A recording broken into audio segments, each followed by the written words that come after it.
Hey guys, welcome to the Quick Talk Podcast, the only show handcrafted for small business entrepreneurs looking to explode their business. It's time to get your mind right so you can get your grind right. Are you ready?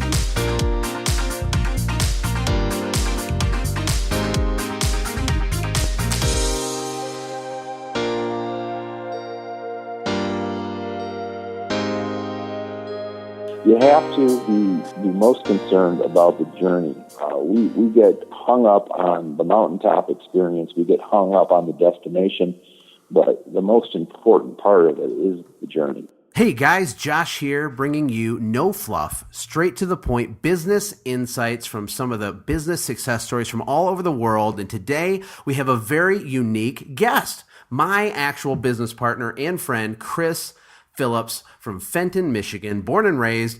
Chris has a crazy awesome story. Even the way that we met was awesome. He's been an entrepreneur even as a kid, kind of just like I was. I think it was always destined that we would meet. And one of the interesting things about this show and some of the consulting work I do is people continuously ask me, should I get a business partner? What does that look like? A guy wants to be my business partner. What do I do? Point me in the right direction. And it's a very complicated question. And in general, I typically tell people, run. You don't need a business partner. And in a lot of cases, that might be true. But in our case, we've had really a great partnership. And I'm going to let Chris tell a little bit about his own story and kind of introduce himself. I know Chris, when he was 5 years old, would sell painted rocks door to door. I mean, I think a lot of entrepreneurs started young, and Chris was one of them. Chris, how are you? And tell us about yourself. I got started selling rocks door to door and kind of got bit by that bug and never looked back.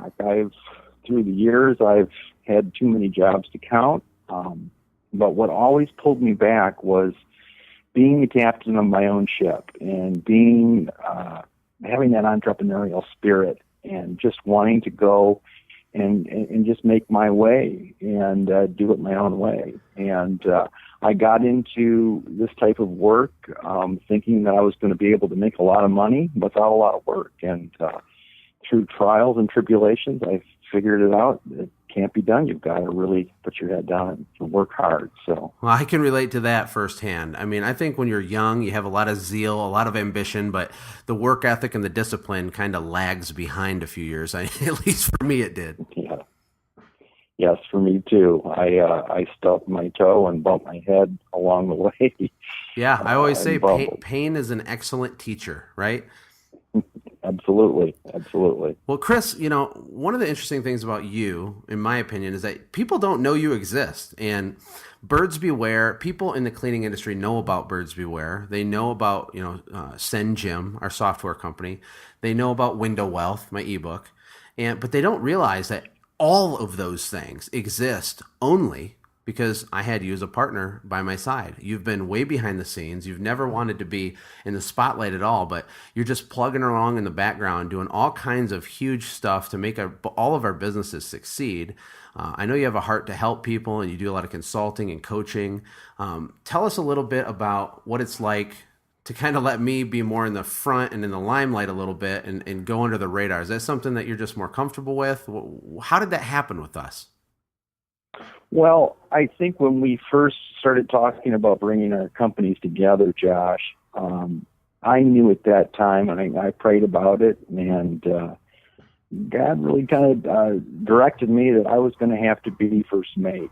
And so I would tell people out there that are looking for partners, typically they are looking for somebody like themselves, and you can't have that. You've got to have somebody that's going to look at the big picture, develop things, and then the other guy, which happened to be me, just gets to do everything else and has to be able to humble himself and be able to just survive on that level. So that's, I think, the most important thing is you have to have people that complement each other rather than two of the same. Because if you have two of the same people, one of them is not necessary. That is a incredible quote and absolutely true. I 100% agree with that. Me and you are very different. We have been from the start, and you have the things that you're good at, and I have the things that I'm good at, and I have the things I'm bad at. And the reason I think our relationship works is you're really good at the stuff I'm bad at, and I'm pretty good at some of the stuff you're bad at, and that makes it fit together a little bit better. Absolutely, absolutely. That's what complements, our business partnership, and it's very important. Yeah, I mean, let's talk about some of the struggles we had, because I want to be transparent with people. I want to be honest with people, and we all know that most of the listeners are going to relate anyway, right? Because we've been through some interesting times. Specifically, let's talk about, Birds Beware, our cleaning company. Like Chris said, we merged two existing companies, two different types of visions, two different ways of doing things. And when we did that, we had to kind of pick one. We had to give way to one vision and one way of doing things and one goal. And I think for us, it happened kind of organically and naturally because Chris was a huge blessing to me from the beginning in the fact that he gave me permission to go get it and to get after it. He basically gave me the nod and said, Josh, I got your back. Go get it. He knew I was hungry and he knew that I had some big visions and he let me do it. There was no resistance. And if you're going to have a business partner, you can't be having someone giving you pushback, right? You got to have someone pushing you in the back forward, right? Like pushing you over the goal line. And that's always what, Chris, you've been to me. And I appreciate that. But let's talk about some of the struggles that come along with growth, right? Because our business partnership succeeded and pretty much the whole time we had rapid growth.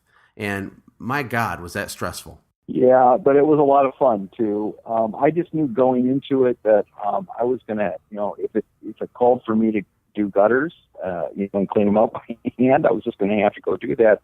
So I would give you the ability to work on the systems that needed to be built.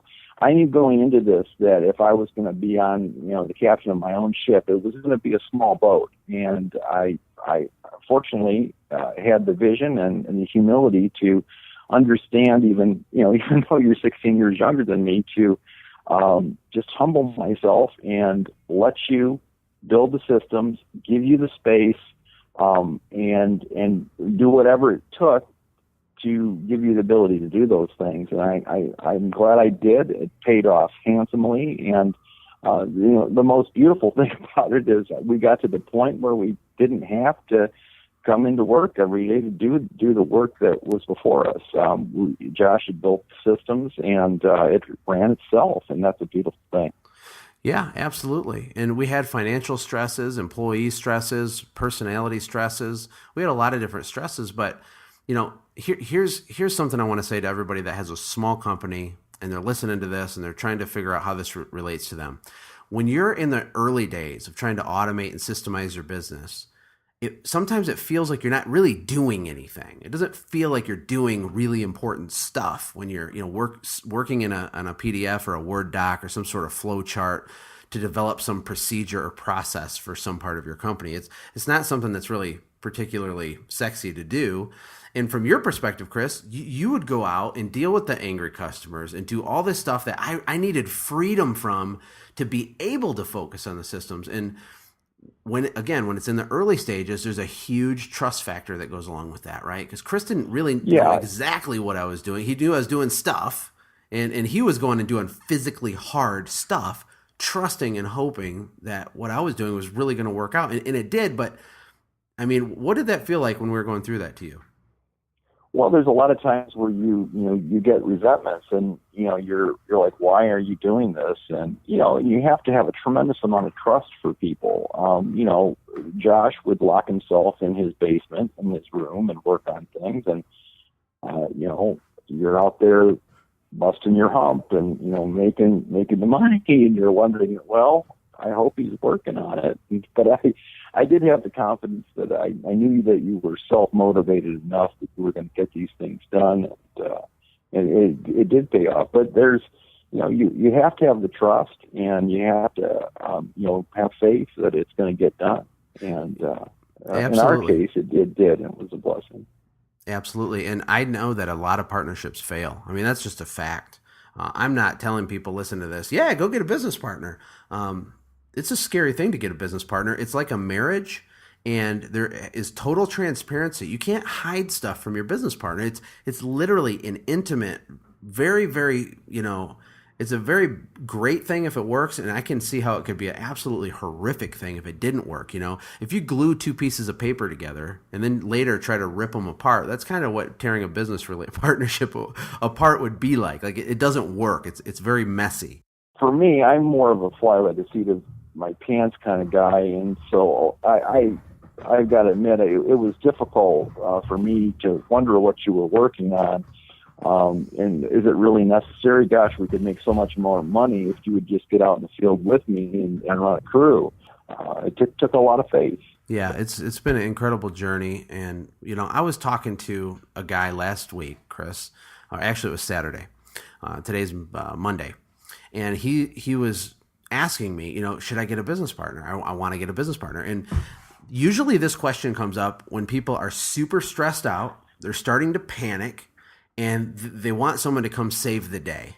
And I totally get that feeling. I understand where people are coming from, but I think that is a recipe for disaster, because no one's going to come in your business and save the day. And here's another example of a guy I talked to last week said, he's got a tiny company and he's trying to scale it and get going. And I said, look, you need to do this, you need to do this, you need to get out, you need to be doing, this type of marketing and that type of marketing. And he's like, well, couldn't I, hire someone to do that?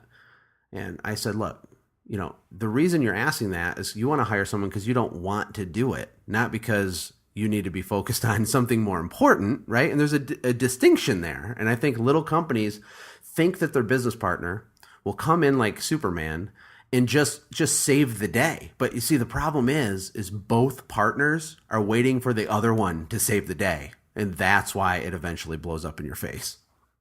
Right. And I would caution the listeners too. I mean, we had a very, very unique situation. We got married a week apart. Our wives worked together.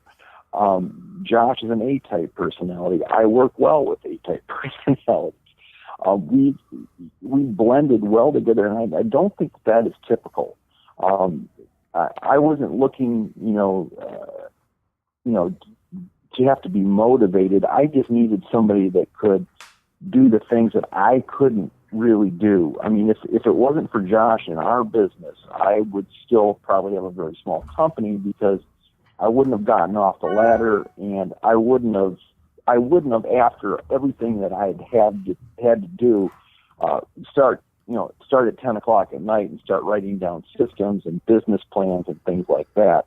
I would have just been happy with, making the money, and I'd still be, self-employed. Yeah. And I can relate to the same way, because, I wanted to work on systems. I wanted to build an automated company out.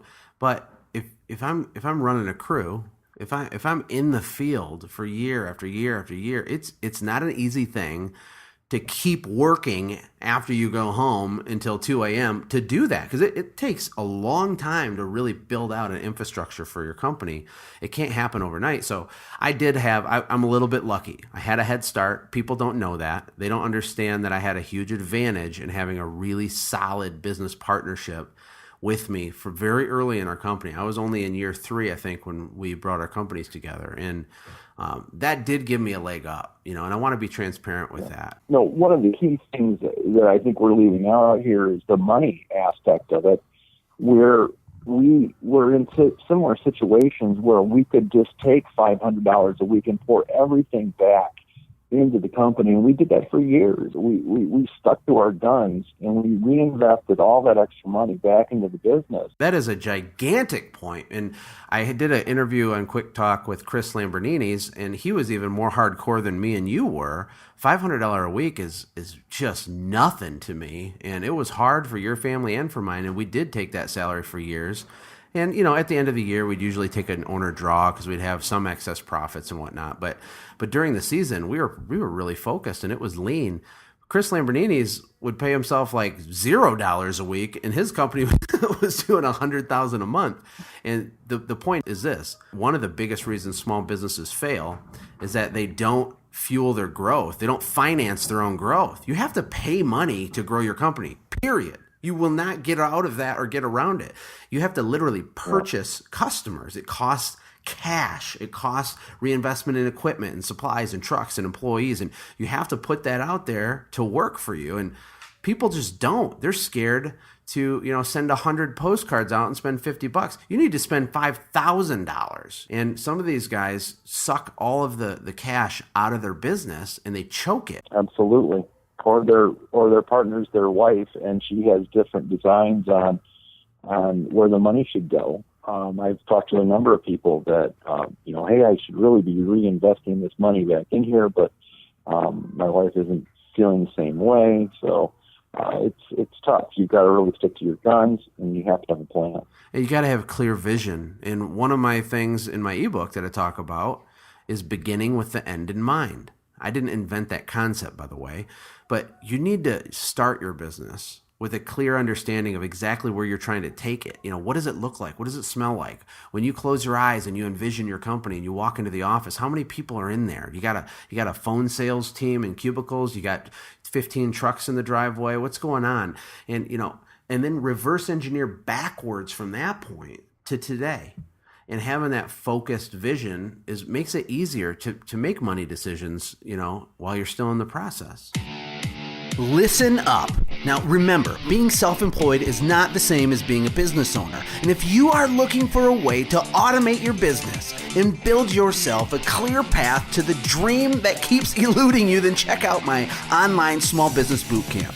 It's a go at your own pace, it's power-packed, it's a mind bomb. It will help you understand exactly how to architecture out and systematize your small business right now so you can finally be back in control.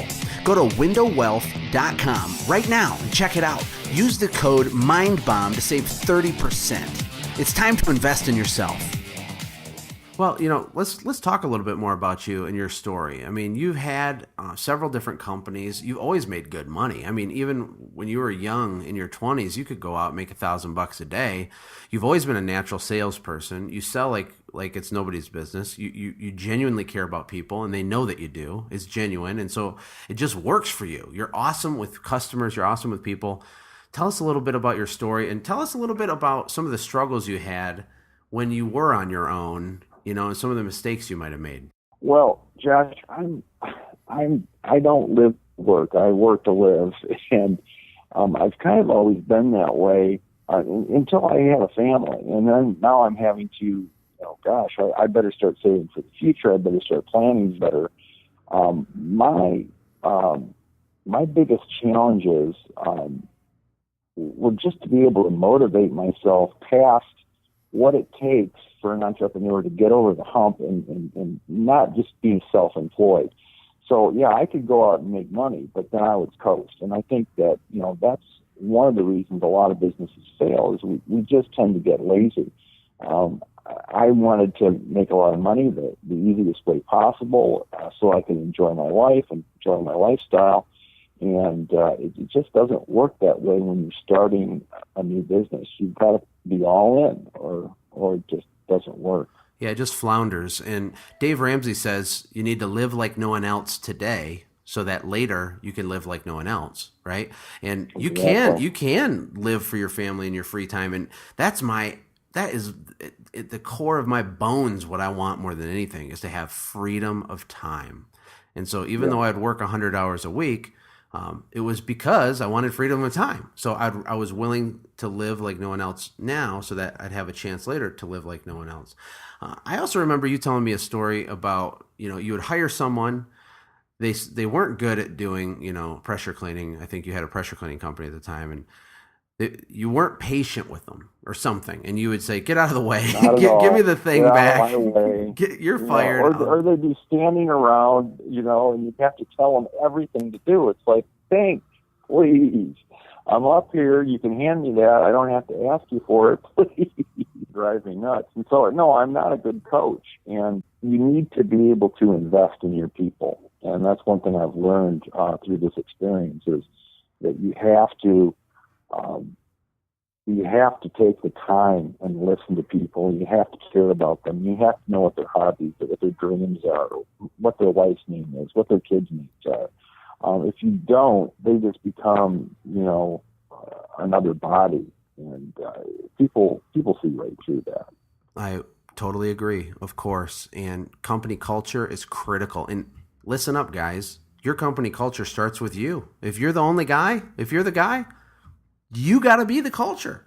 If you have one helper that's part-time, that's your culture. You and that guy. And the way that you engage each other, in the way that you work together, and the tone and the attitude, and is the glass half full, is it half empty? All that stuff is culture. And it doesn't seem like much when it's really, really small. But when you put 10 people, 15, 20 people, it sets an entire personality type for your company, right? And it bleeds into your customers' lives, and it bleeds back into your life, and it can really set you up for success or for failure. I just talked to Kurt Kempton last week and did an interview. He's obsessed with company culture. He's obsessed with investing in his people, because that is the roundabout backdoor way to perform high levels of service, to get really profitable dollars in the door, and to ultimately make money for yourself. If you invest in your people, then they in turn are nice to your customers, and the money comes back into the company, of which a percentage will go into your pocket. So I totally agree. I think you should give people permission to not be perfect, and then coach them through the process. You don't want to give up on people too early, although sometimes you need to be decisive and cut them loose. In general, give people permission to fail and to not be perfect, because just learning how to delegate and let go of the reins a little bit, it can be painful for someone who's a really good technician, right? I mean, Chris, you did a really good job at house washing. You always went above and beyond. In fact, me and you would argue about stuff. I'd say, Chris, look, the customers love us. Let's leave. We're done. And you're like, no, I'm going to do the back I got to do their patio furniture. And for someone that's like that, it's hard for you to let someone else wash a house, because they're going to suck at it compared to you, right? But if you never delegate, you're never going to get broken free out of that job role. Absolutely. Yep, absolutely. Okay, well, Chris, what's your favorite quote? It's more of a motto than a quote. And I don't know who came up with this, but I know that we both use this. And I just love it. It's great for life, and it's great for business. It's just, hey, we run towards problems, not away from them. We run towards problems and not away from them. Absolutely. And just as a caveat, I was very passionate about that. I would always beat that into our guys' heads, but I would always make you be the guy to run towards the problem. Well, look at, window cleaning, pressure washing, as in life, you're going to run into a ton of things. Lots of things can go wrong, but how you react to it is key. And if you can run towards those problems, not only will your customers love you and be impressed, but you'll save so much time, hiding from that fear of the unknown. And most of the time, it's not a problem, but we can become paralyzed with fear if we just worry about it. And it's a great way to live. It really is. Well, that goes great into the next question, which is, what role does fear play in the minds of business owners? I battle fear all the time. I mean, you and me are very, we're business partners still right now. So we're working on some really big stuff in the background that people don't know about. And, I always got that knot in my stomach. And, I always say I do my best work with a knot in my stomach, but it wasn't always that way. I think I definitely had some fear paralysis. Here's the question. What role does fear play in the minds of average business owners? I can remember, a time, in my 20s where I was just living in such fear that it was hard for me to get out of bed. Fear of failure, fear of the unknown. Look at that stuff is straight out of hell. And the devil knows that if he can get you fearful, you'll do nothing. And that's what he wants. You'll isolate yourself and become paralyzed. That's why it's so important to run towards those problems. And when you do that, you'll find out 9 out of 10 times it's no big deal. If you want to succeed in life, you've got to have faith. I love the Bible verse, Hebrews 11:1. Now, faith is confident in what we hope for and assurance about what we do not see. Absolutely. And think about that. Faith is assurance of what you cannot see. That is exactly begin with the end in mind. Being able to smell and see and feel your business as it will be at some predetermined point in the future or undetermined point in the future. Being able to see it where it's real to you. And your wife might think you're nuts, and your brother-in-law might think you're nuts, and sometimes you might think you're nuts. Yeah, everyone thinks I'm nuts. It's real to me. And I think it's important to spend time daydreaming about What is it going to look like? What is it going to be like? What is the culture like? What is my role? How do people respond to me when I walk through the doors? Do they respect me? Are they scared of me or do they respect me? Am I a leader or am I a manager? Dream about what your company is going to look like at the end when you've crossed the finish line, and be obsessed with that vision. And just like you said with that Bible verse, it's assurance of what you can't see.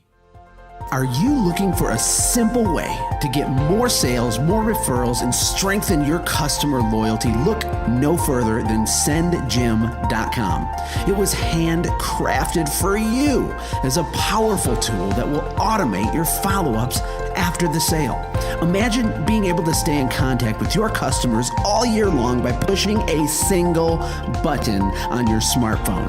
This is a space-age warp speed technology, and it will eliminate the chaos inside your business caused by trying to properly follow up with all of your leads and customers. Sign up for a free trial with no credit card required at sendjim.com right now. What are you waiting for? Absolutely. You've got to be able to visualize it. If you've done any type of sports, half the time that you spend in your mind thinking is a part of training. If you can visualize how to make that ball go, drop through the basket, if you can visualize how to land that backflip on skis or whatever you're doing, you have to be able to visualize it.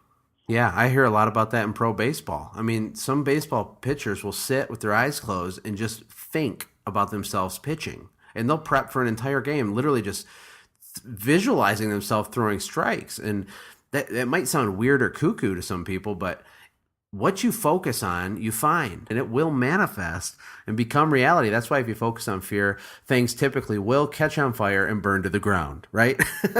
And it is true. What you focus on, you do find. Chris, why do you think so many small businesses fail? I've read it on Bloomberg that 8 out of 10 entrepreneurs fail within the first 18 months. And the reason that they give is that they run out of cash. And I can say that as well to a lot of those businesses that I had. However, in really thinking about that question, I think it goes deeper than that. And I feel like the primary reason that my businesses have failed in the past is I did not understand my customer. Look, your customer is the key to your success, and understanding their pain, their behaviors, their dreams, their values, and what type of job and what they're trying to accomplish will make or break your business. You've got to ask good questions, and you've got to listen. It will save you years of heartbreak and thousands of dollars. I think an additional thing that people don't understand is what their value proposition is. You need to know what makes you different from the other people out there.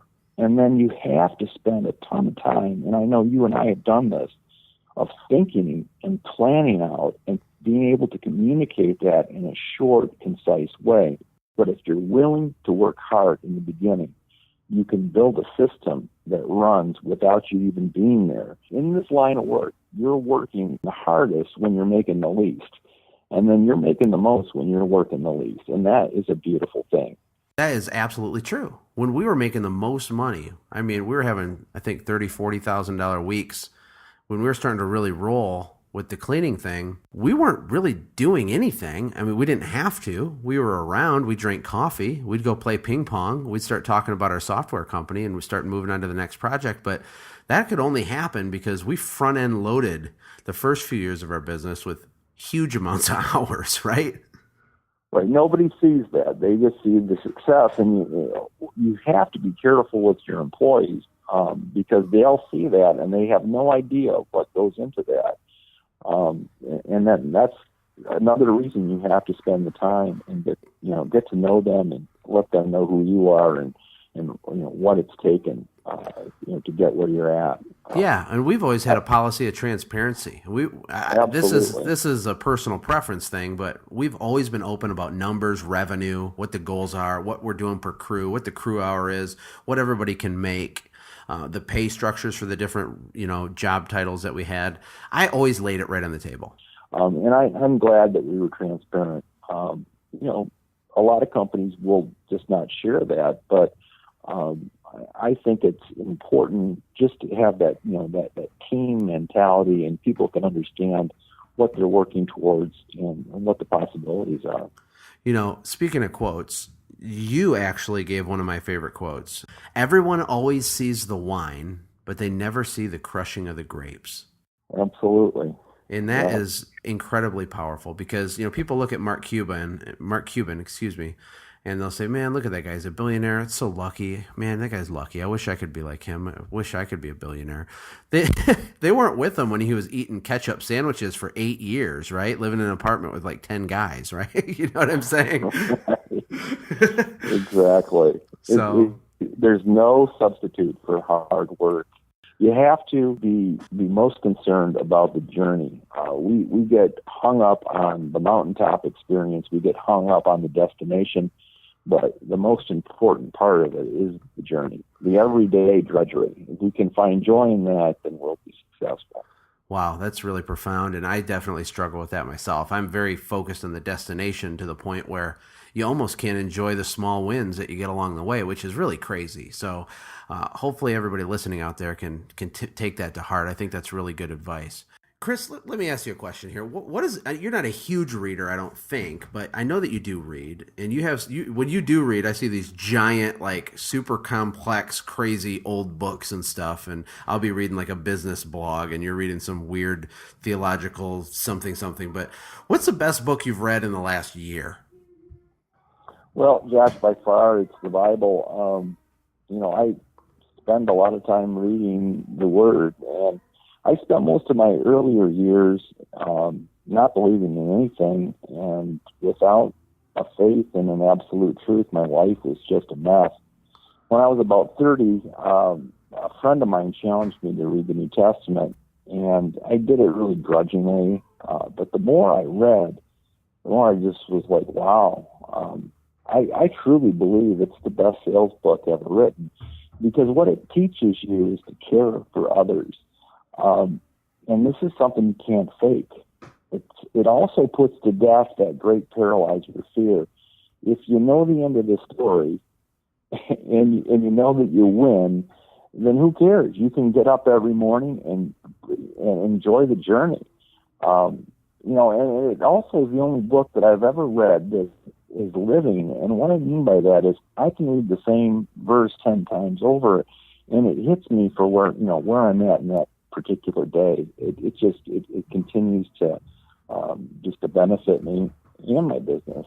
I truly believe that. Yeah, and I love what you said about when you know the end of the story, you know that ultimately it's going to be okay. That's funny because, guys, your business does not, it should not be who you are. It should be what you do, right? And sometimes we forget that. And your identity doesn't have to be wrapped up in your business. And if the business doesn't work, you can start another one, right? When I was 18, I told my dad, hey, if 9 out of 10 small businesses fail, I want to get my first 9 out of the way as fast as I can. Right. I want to say this in closing, Chris. Would you agree that if your small business is working correctly, you should be able to hand the keys of that bad boy over to your grandma, right? Who doesn't know anything about your business, and it should still profit and grow month over month indefinitely, right? Absolutely. That is the definition of having a business. So many people out there are self-employed. They're one fall away, they're one injury or sickness away from being unemployed. You got to get off the ladder. You got to humble yourself, and you got to be able to build a system that will flourish without you.